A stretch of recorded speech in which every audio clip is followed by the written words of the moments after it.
Els Bufacanyes, el programa que parla de còmics a Mataró Ràdio. Molt bon dia, Bufacanyes! Bon dia, Pedro Vicente Roble. Com estàs, Víctor Calderón Benítez? Molt bé, avui tenim un programa molt especial. Jo tenia ganes, Tenim un convidat, en Linhar. Hola, què tal? Hola. Pues, xerrarem del seu còmic. Del seu còmic, però abans donar-vos informació, com es diu, informació de què? D'actualitat. D'actualitat. Informació d'actualitat. I que us la guardeu, la informació. D'interès. D'interès, això, sí. Informació d'interès, sobretot pel diumenge vinent. Sí, aquest cap de setmana se celebra el Còmic Barcelona, que ja no és el Saló del Còmic, és el Còmic Barcelona. Número 44, aquest? Pot ser. Pot ser? Bueno, és un número, no? Sí, 2024. Ja no està a l'estació de França. Últimes notícies. Està allà a Montjuïc, no? Sí. Al costat de la font. Nosaltres estarem en directe, programa en directe, que no és directe. En fas directe d'allà. Fas directe, perquè gravarem el programa. Especial de 50 minuts. Amb convidats i convidades especials que anirem desvetllant durant la setmana a les nostres xarxes socials, @elsbufaganyes. Al Twitter i a l'Instagram, Sí. sobretot. I durant tot el cap de setmana estarem per allà pel Saló gravant alguna entrevisteta que podeu escoltar les setmanes. Les nostres clàssiques entrevistes a Traco. Sí, que anem atracant alguns autors i autores que ens trobem per ahí. Així que res. I tu també estaràs, Linhar, hoy al Còmic Barcelona? El sábado, firmando de 4 a 6 en el stand de Bank Ediciones. Esclavizado. Potser passem a saludar, no? Segurament, perquè estarà firmant aquest meravellós còmic del Rotten Snon. Rotten Snon, en quin idioma està escrit? Esto es sueco. I què és? Vermell i... El rojo en la nieve.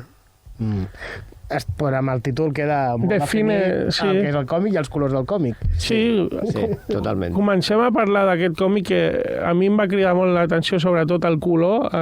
Abans de començar a llegir-lo vaig veure i les tonalitats i tal sí que et transporten molt aquest món de la neu. Li donen la fredor necessària per saber que estem a Suècia. Sí. Explica'ns una mica d'on surt aquesta història i per què a Suècia, no?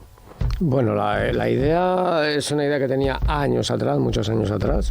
Se me ocurrió leyendo autores nórdicos. O sea, me acababa de leer la saga Millennium de Stieg Larsson, sí, que fue aquel momento que todo el mundo leía la saga Millennium, que fue como una moda.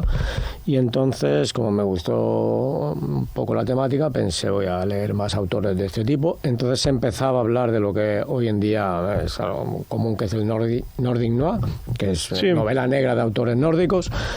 Y leí algún libro de Jon Esbo y algunos de Camilla Lackberg. Y leyendo un libro de Camilla Lackberg, se me ocurrió, tengo ganas de hacer algo de este tipo. Fue así de simple, quiero decir. Y lo gracioso de esto es que esto se me ocurrió, yo vivía en Mallorca entonces, y esto se me ocurrió en la playa, en pleno agosto. Vaya contraste.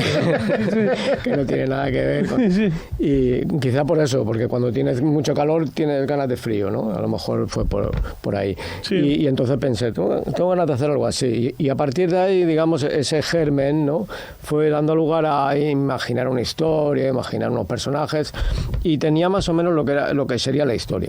De aquí en la cabeza, pero durante años. Esto pasaron años.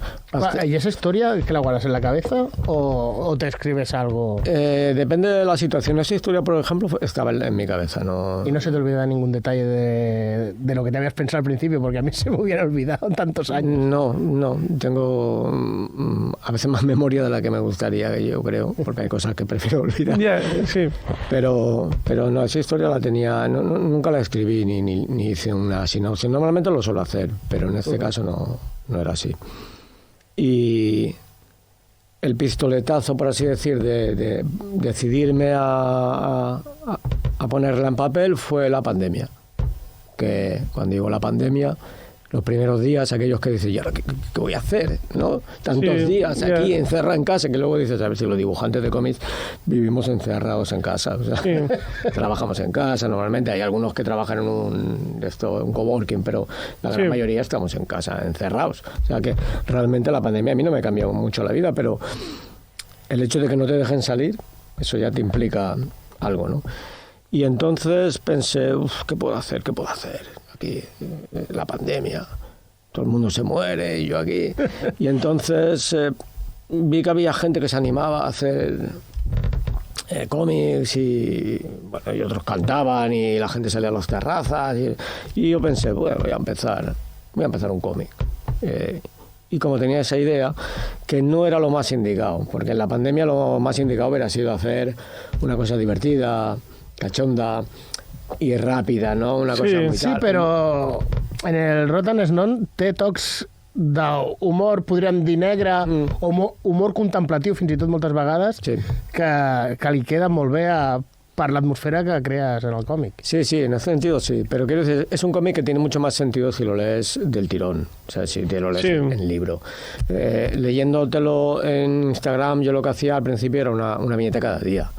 Claro, una viñeta cada día, este cómic tiene más de 1000 viñetas, quiero decir, te tiras años. Muchos días. ¿no? Entonces, luego lo que hice fue hacer cada semana una entrega en la que hacían un reel, creo que se le llama, no me acuerdo, o sea, que vas pasando viñetas y solía poner unas 9 viñetas. Y entonces, claro, fueron más de 3 años, fueron 3 años y 3 meses. Es demasiado tiempo como para leerte una historia, ¿no? Es decir, mucha gente que me seguía luego me reconocía, hostia, me daban me gusta o ponían comentarios, pero luego me decían, no, yo estoy guardando la historia para cuando termine, porque es que si no, no me entero, ¿no? Yeah. Entonces, quiero decir, realmente es un cómic que tiene más sentido en libro que no en Instagram.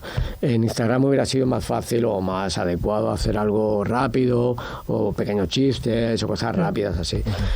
Pero supongo que a ti te ayudó también a pasar esos días, ¿no? Sí, porque ¿cómo lo ibas trabajando? ¿Y con mucha antelación a la vez que publicabas? ¿O? No, había...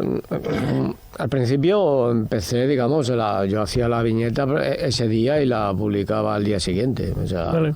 Y de hecho hay días que hubo fines de semana que decía, hostia, que tengo que hacer la viñeta, que no me he acordado, y estaba el domingo trabajando haciendo la viñeta porque la tenía que publicar.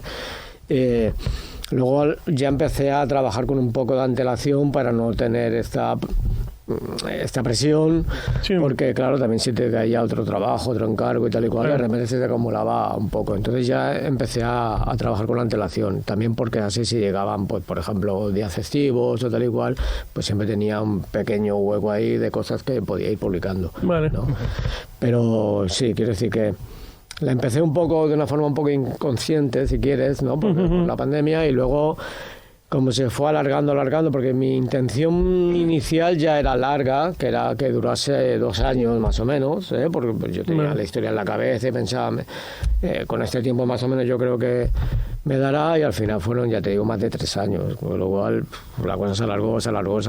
Reconozco que hubo algún momento que pensé, hostia, no sé si cerrarlo de alguna manera y tal, pero no, al final lo cerré como yo quería. ¿Y tenías el cierre ya de antes? Sí. O sea, desde el principio sabía... ¿no? Para una buena historia. Yo creo que, sobre todo para novela negra, el cierre es quizás lo que te vertebra toda la historia.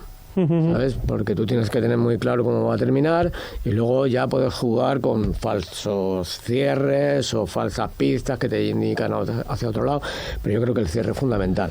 Fem una petita sinopsi. Això t'anava a dir. Explica'ns de què va això, perquè no hem comentat de què va. Un agent de seguros, no? Que s'ha empalat a un tio i ella ha d'anar a investigar què ha passat, perquè, clar, aquella gent ha de cobrar el seguro. I la gent de seguros va veure, a veure...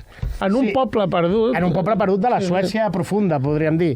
I doncs arriba allà i es troba que havia una reunió, el tio va fer una reunió per trobar tot el poble, el tio ja no arriba a aparèixer allà i ella es posa a investigar. Que és una de les coses diferents que té el còmic.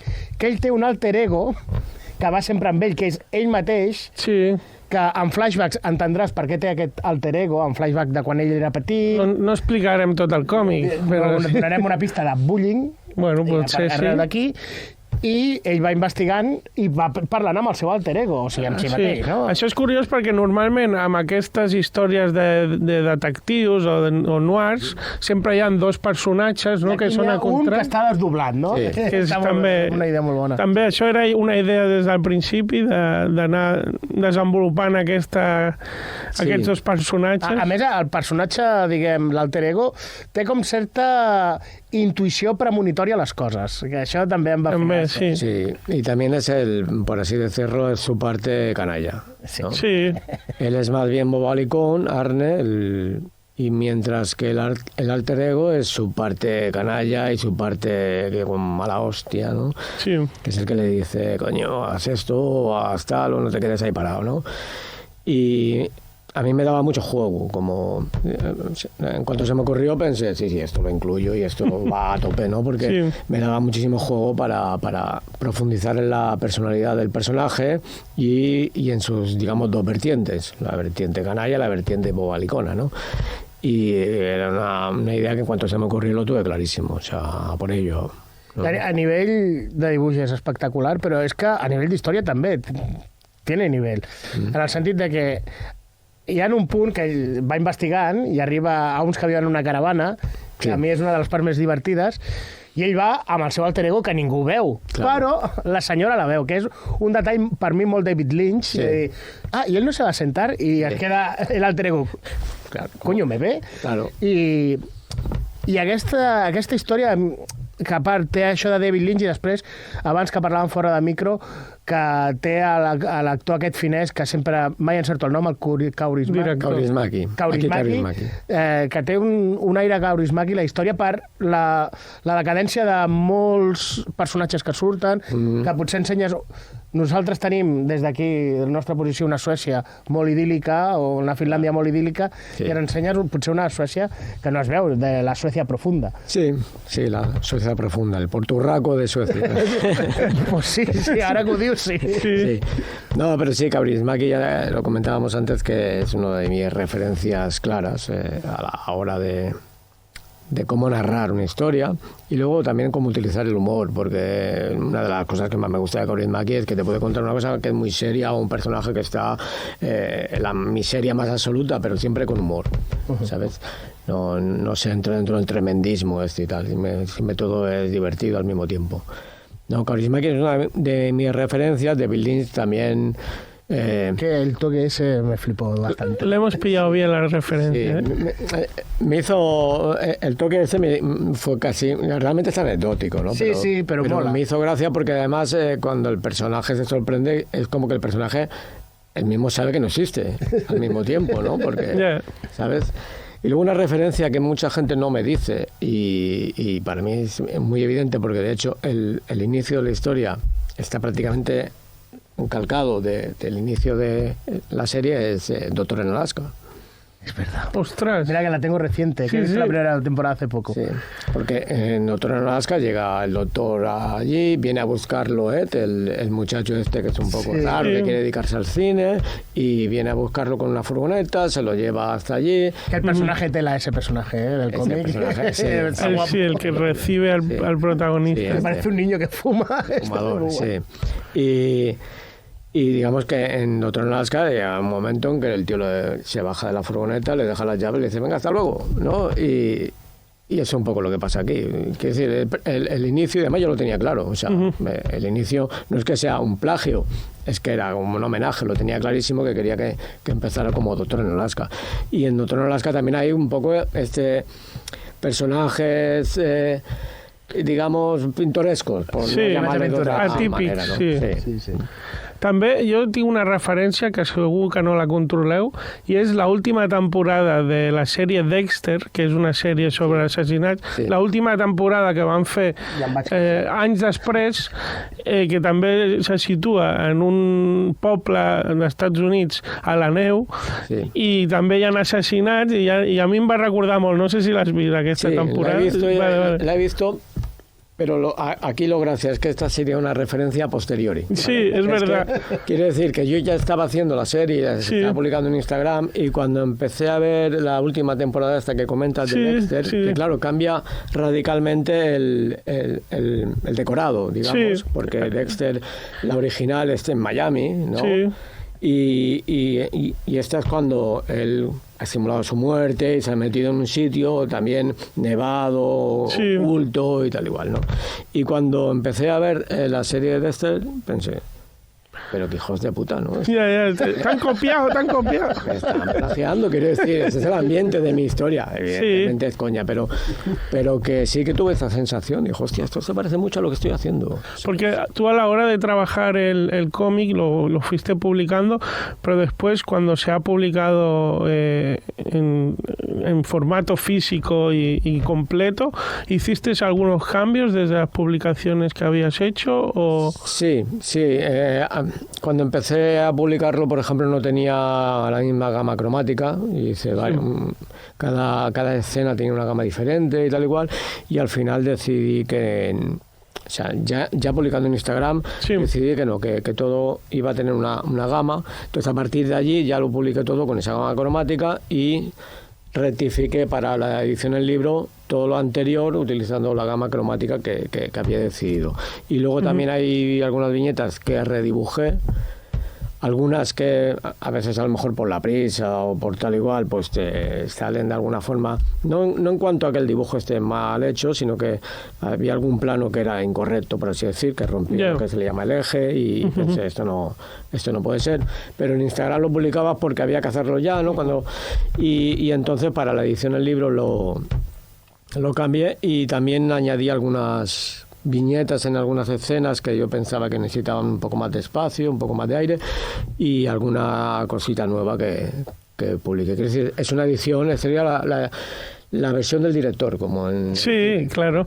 No, i això que deies de l'espai i de l'aire és curiós perquè, i també parlant amb els referents que parlaves, el tema de explicar la història però prendre't el temps que necessita. Hi ha escenes amb el que jugues molt amb el tempo, que entenc que una vegada ho tens ja tot fet i no ho vas publicant diàriament o periòdicament, ja pots també controlar una mica més aquest tempo, no? Que no sé si ja ho tenies també pensat des de l'inici, que seria una història així amb aquest tempo, o després ho has acabat de quadrar això a l'hora de publicar? No, esto ya venía del principio. Vale. Yo llevo muchos años dibujando cómics, pero sacando muy pocos libros. Quiero decir, libros prácticamente no tengo, digamos, pero llevo muchos años publicando cómic infantil. Y uno de los problemas que siempre me encontraba es que tenía la limitación del tiempo. A lo mejor tenía que hacer una historia en 2 páginas, porque era como un chiste para una revista. Y entonces aquí, de repente, como era para Instagram, era para mí, por así decir, ¿no? Aquí decidía yo. Dije, esto por fin lo voy a contar como a mí me gusta contar las cosas, que es con el tiempo necesario. Con este aire, ¿no? Con ¿no? Dilatando las escenas de forma que tengan un tempo, que es el que yo buscaba en este caso. Y como no tenía limitación de número de páginas y tal, era yo el que decidía, pues entonces podía hacerlo a mi gusto. Sí, porque como bien decíamos, no lo hemos comentado, pero tú llevas muchos años trabajando, sobre todo en revistas, en publicaciones, 13 Events, también muchos años, incluso el jueves hemos visto el Víbora también. Víbora, el Cairo. Sí, Idiota Diminuto, Injuven, en viñetas publiqué 2 cositas. O sea. Te iba a preguntar qué te gustaba más, si historias cortas o... Pero bueno, más o menos también supongo que depende de la historia, te pedirá un formato u otro, ¿no? Aquí aprovechaste para explayarte, ¿no?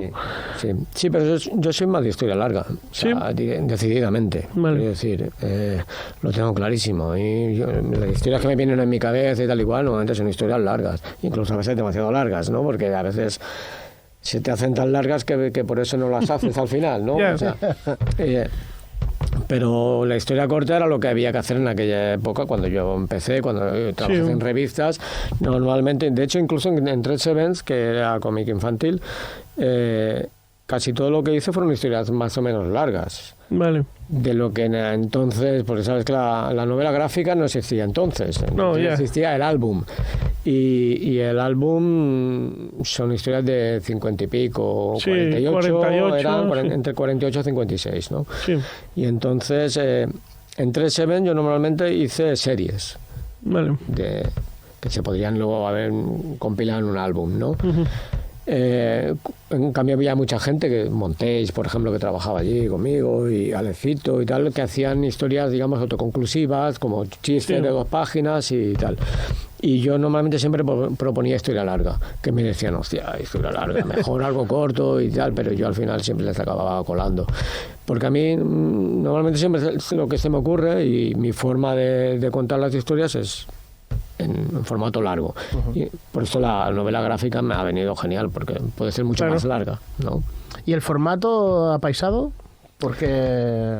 El formato apaisado viene porque como empecé en Instagram sin para nada plantearme publicarlo en álbum, ni en libro, ni nada, y entonces en Instagram te obliga al formato cuadrado, digamos, o viñeta cuadrada. Cuando alguna gente me empezó a plantear la posibilidad de publicar el libro, pensé, hostia, ¿cómo quedaría esto, ¿no? En libro, lo que ya tengo hecho, ¿no? Y entonces hice algunas pruebas, publicando a lo mejor páginas de 9 viñetas, lo probé, me quedaba como demasiado, me parecía excesivo, páginas así verticales, semi-horizontales, y probé este formato y me pareció que era el que mejor quedaba en aquel momento. Y siempre me ha gustado también el formato apaisado. Y entonces, a partir de ahí, que podríamos decir que en el libro sería a partir de la página 50 o así, ya empecé a planificar las páginas con este formato, porque hasta entonces, ya te digo, era viñeta. Sí. No había...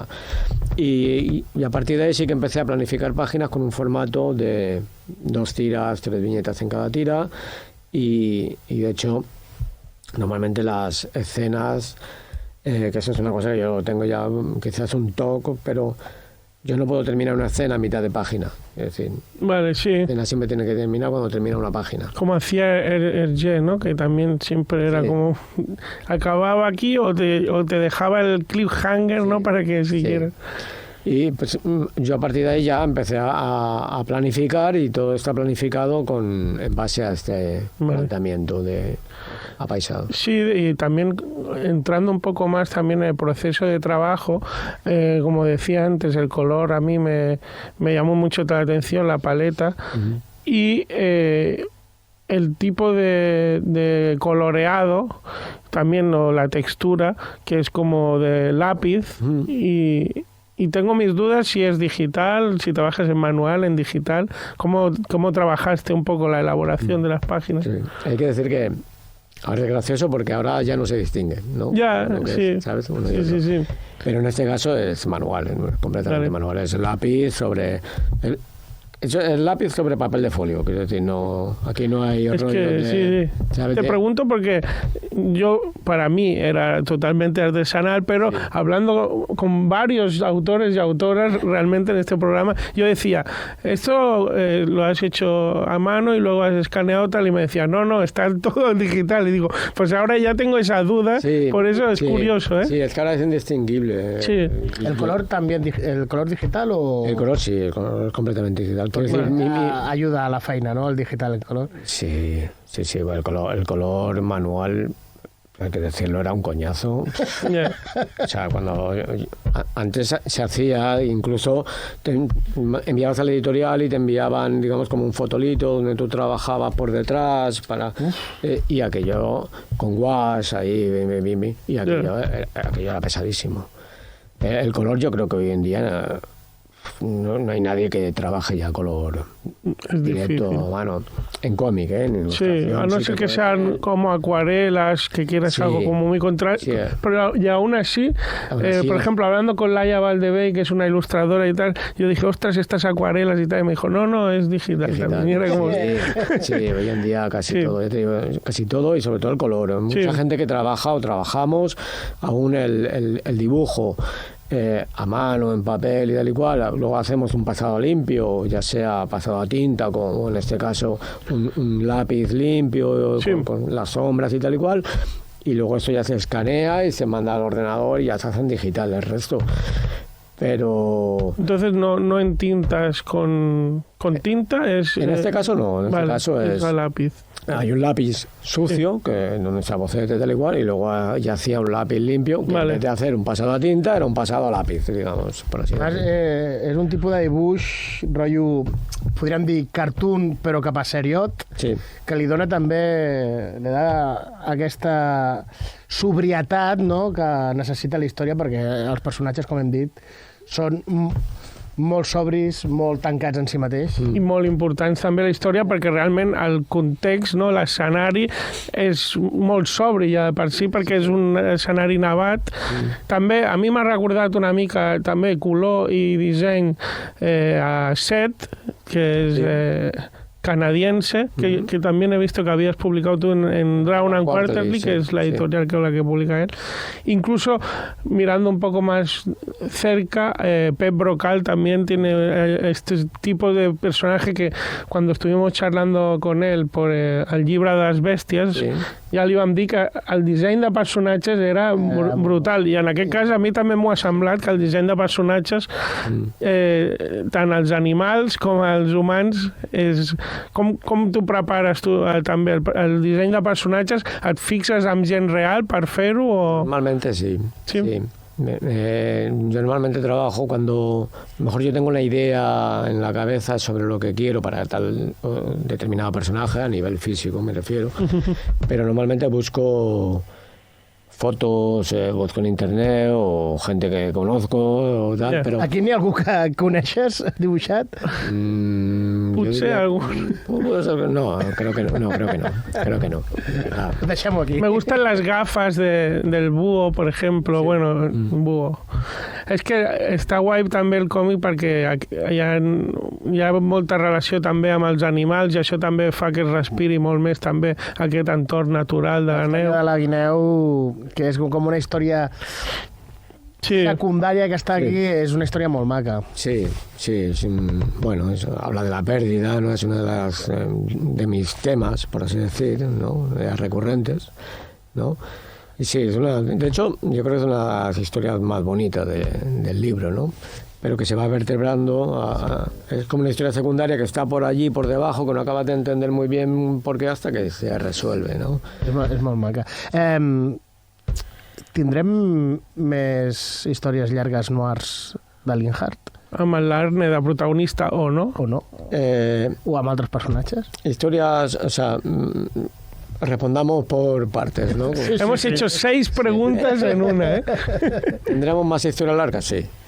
Sí, de hecho ya estoy trabajando en 2 proyectos que verán la luz dentro de mucho tiempo, me imagino. Bueno, uno va a ser para Instagram y lo voy a empezar a publicar ya mismo. Vale, ostras. ¿Vale? Hay que seguirte en Instagram, que creo que es @flinhart, ¿eh? f.linhart, sí. Vale, sí. Seguirlo porque hay que ir leyendo la nueva historia. O sea, el que lo quiera leerlo, que me siga, y el que no, que se joda. Pues sí, tal cual. Y el que no, que se espera que salga el libro. Espera que salga el libro y pase por caja, claro. Y sí, creo que en Instagram voy a hacer la adaptación de un clásico. Vale. De un clásico inglés, ¿no? En este caso, pero un clásico de estos supermanidos, o sea, de los que se han versioneado más veces en la historia. Sí. ¿Vale? O sea, aquello que dices otra vez, ¿no? Pues sí. Pero si se hacen tantas versiones, será por algo. Por algo será, ¿no? Claro. Algo hay. Y luego estoy preparando un nuevo libro así, que será un libro gordo, que en este caso va a ser, si no hay variaciones, porque a veces mi cabeza se va por otros derroteros, si no hay variaciones es una historia de ciencia ficción. Ah, mira. Entonces, els nostres temes preferits, Víctor. Sí, noir, ciència ficció. Sí. Entonces, a la pregunta de si habrá más historias de noir o más historias de Arne, reconozco que en principio no tenía para nada la idea de que hubiera más. Era como una historia, pero no lo descarto tampoco. Como futuro proyecto a largo plazo, ¿vale? Que pudiera volver. El cariño al personaje está ahí y realmente al ser, bueno, por el tipo de personaje y su oficio y tal, da para hacer más historias. Da para más, sí, da para más. Autoconclusivas también, no tiene por qué ser una continuación directa. Sí, claro.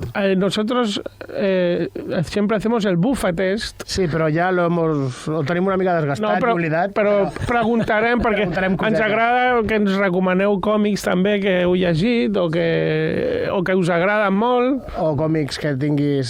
per culpa d'aquest còmic jo ja me volví loco per còmics, per exemple. Aquesta, per exemple. Quin còmic et va fer que diguessis, ostres, a mi això m'agrada molt? El cómic que me cambió la vida porque yo quería ser pintor, no dibujante de cómic, hasta que el cómic que me cambió la vida, yo lo tengo clarísimo, o sea, lo he contado más de una vez, es Aterrizaje en la Luna, de Tintín. O Tan, que es como se dice realmente, ¿no? Sí.